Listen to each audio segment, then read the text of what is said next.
आप जानते हैं कि अगर किसी रचना को, किसी कविता को या किसी गद्य को समझना हो, तो 3-4 बातों का ध्यान रखना होता है। पहली बात कि रचनाकार की पृष्ठभूमि क्या है? यानी अगर आप कबीर को पढ़ना चाहते हैं और कबीर को समझना चाहते हैं, तो आपको जानना होगा कि कबीर की पृष्ठभूमि क्या है और उस समय की सामाजिक, आर्थिक और सांस्कृतिक, राजनीतिक संदर्भ या समस्याएँ क्या हैं। यानी कोई व्यक्ति सूरदास को पढ़ना चाहता है या निराला को पढ़ना चाहता है या मुक्तिबोध को पढ़ना चाहता है या गोदान पढ़ना चाहता है, तो उस रचनाकार का बैकग्राउंड, उसकी पृष्ठभूमि तथा उस समय की सामाजिक समस्याएं क्या हैं, राजनीतिक आर्थिक परिस्थितियां क्या हैं, इन सबों की जानकारी यदि है तो इसका अर्थ है कि हम रचना को या रचनाकार को अच्छी तरह से समझ सकते हैं। यानी तत्कालीन पृष्ठभूमि और परिस्थितियों की जानकारी होनी चाहिए। दूसरी बात, किसी भी रचना को समझना हो तो उसके संवेदना और शिल्प को समझना होता है।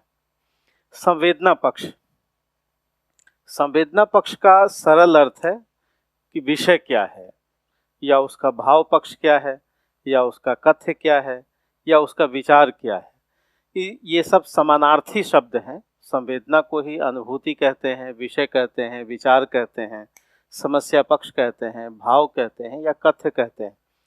ये सारे शब्द समानार्थी हैं और इसमें हमको दो बातें ध्यान में रखनी है।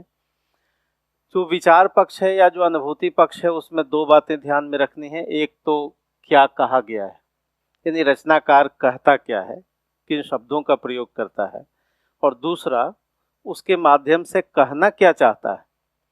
यानी क्या कहा है, सरल अर्थ, सामान्य अर्थ, या उसको कहिए रीड द लाइंस। तो क्या कहा गया है जो सरल अर्थ है, साधारण अर्थ है, रीड द लाइंस है। एक तो इसकी जानकारी और दूसरी जानकारी कि क्या कहना चाहते हैं, यानी रीड बिटवीन द लाइंस, यानी इसी को कहते हैं विशेष अर्थ।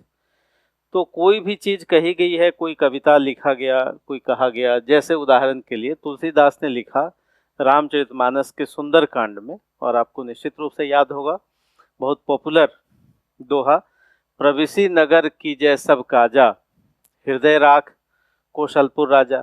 ये सुंदरकांड का है, तुलसीदास ने लिखा है, रामचरितमानस का 5वां कांड है।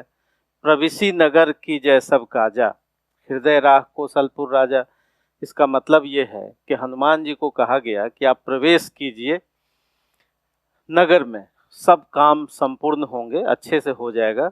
हृदय राखे कौशलपुर राजा, हृदय में कौशलपुर राजा राम का ध्यान करते हुए, हृदय में राम का ध्यान, राम का स्मरण करते हुए आप लंका नगरी में प्रवेश कीजिए, सब काम संपूर्ण हो जाएंगे।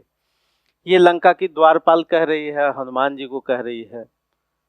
तो ये तो कहा गया है, आखिर कहना क्या चाहते हैं, ये एक अलग बिंदु। इसके माध्यम से तुलसीदास क्या कहना चाहते हैं, तो इसको भी आपको देखना है। तुलसीदास ये कहना चाहते हैं कि हृदय में कौशलपुर राजा, यानी राम का नाम रखिए। राम का नाम का मतलब है कि आप अपने हृदय में रामत्व गुणों का विकास कीजिए। रामत्व गुण, रामत्व गुणों का मतलब क्या है कि शील, सौंदर्य, मर्यादित आचरण कीजिए तो सारे काम संपूर्ण हो जाएंगे। तो विशेष अर्थ, यानी सरल अर्थ भी और विशेष अर्थ भी।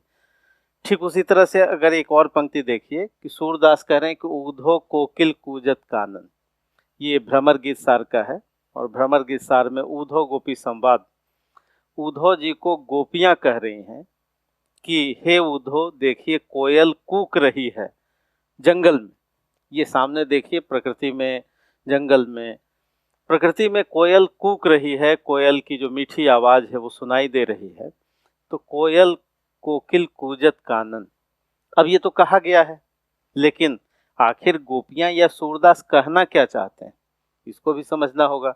तो किसी रचना को समझने के लिए क्या कहा गया है, यानी रीड द लाइंस, और क्या कहना चाहते हैं, रीड बिटवीन द लाइंस, इन दोनों बातों की समझ आवश्यक है। एक और उदाहरण देखिए, कबीर कह रहे हैं, कबीर लोकप्रिय रचनाकार, संत काव्य धारा, निर्गुण ज्ञानाश्रय धारा के रचनाकार हैं, भक्ति आंदोलन के तीनों उदाहरण हैं। दुनिया ऐसी बावड़ी पाथर पूजन जाए, दुनिया ऐसी बावड़ी है, पागल है, विचार शून्य है कि वो कहाँ जा रही है, पत्थर पूजने के जा रही है। तो पत्थर पूजने के लिए जा रही है, पत्थर पूज रही है, तो पत्थर है किसका प्रतीक? ये सब विशेष अर्थ में आपको समझना पड़ेगा। यानी कबीर कहना क्या चाहते हैं?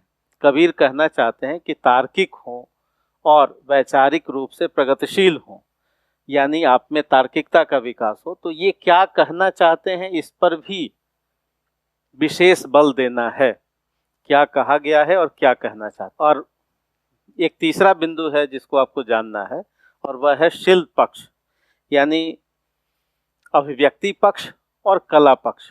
यानी किसी भी रचना को समझने के लिए, मैं इसकी पुनरावृत्ति कर दूं, उस समय की सामाजिक, राजनीतिक, आर्थिक परिस्थितियों की जानकारी जरूरी है। संवेदना पक्ष के दो हिस्से हैं, क्या कहा गया है और क्या कहना चाहते हैं। और तीसरा जो मुख्य हिस्सा है वो है शिल्प का, जिसको आप कला कहते हैं या अभिव्यक्ति पक्ष कहते हैं। ये शिल्प होता क्या है? संवेदना पक्ष को मूर्त करने वाले या अभिव्यक्ति देने वाले जो साहित्यिक उपकरण हैं, जो साहित्यिक टूल्स हैं, उसको शिल्प कहते हैं। यानी जो संवेदना है, जो विचार है, उसको कैसे हम मूर्त करें, कैसे अभिव्यक्त करें, कैसे उसको छंदों में ढाल दें, कैसे उसको गद्य में लिखें, जो तरीका है लिखने का, जो टूल्स है, जो साहित्यिक उपकरण है, उसी को शिल्प कहते हैं। शिल्प को अभिव्यक्ति कह सकते हैं, कला कह सकते हैं।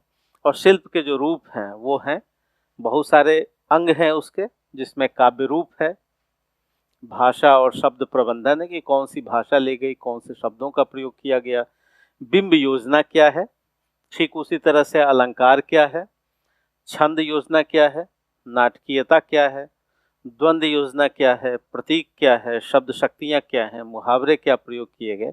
तो 10, 11, 12 ये जो स्थितियां हैं, ये शिल्प योजना के पार्ट हैं। तो आप समझ गए, यानी संवेदना और शिल्प और उस समय की परिस्थितियां, ये सब मिल करके किसी रचना या रचनाकार को समझने का बेहतर आधार होता है।